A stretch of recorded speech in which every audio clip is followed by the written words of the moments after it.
Banks were going out of business because everyone took their money out of the bank because the public heard that the stock market crashed, so they wanted to have all their money on them. They lost trust in the federal government, and banks did not have enough funds to give everyone their money.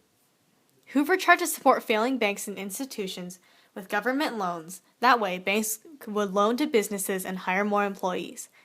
The Reconstruction Finance Corporation tried to do what Hoover did, but it didn't work. The Great Depression made millions of Americans lose faith in their political institutions and how it functioned. The dollar was worth no more. The trust the American people once had was now gone. It was lost in an abyss of desperation to survive. The Great Depression hit Italy hard. Institutions came to failure because of the pressure to pay war debt. They had to come up with a way to pay it back. This caused the government to intervene and step up institutions to restore the economy in Italy. Financial crisis caused the government to get involved because it was a major problem.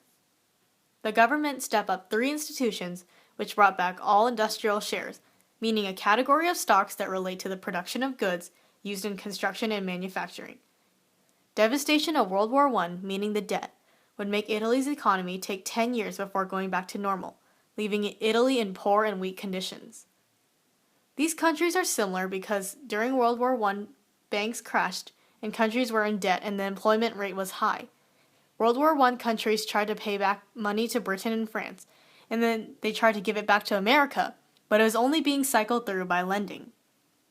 Germany and Italy were in the Treaty of Versailles and were supposed to pay back reconstruction fees to France and Britain, but Italy didn't have enough money to pay back the collateral damage that was expected.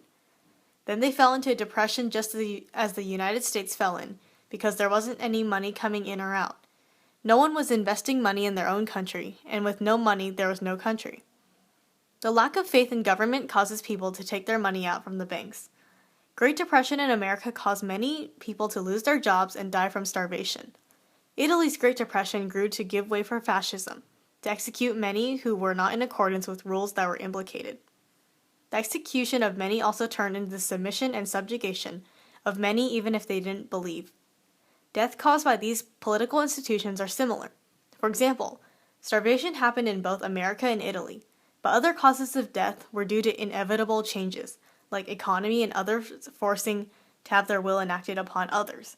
We see these parallels in both America and Italy during the 1930s. Citizens who defied their fascist leader, Mussolini, were usually beaten into submission and forced into working as a guard under his control.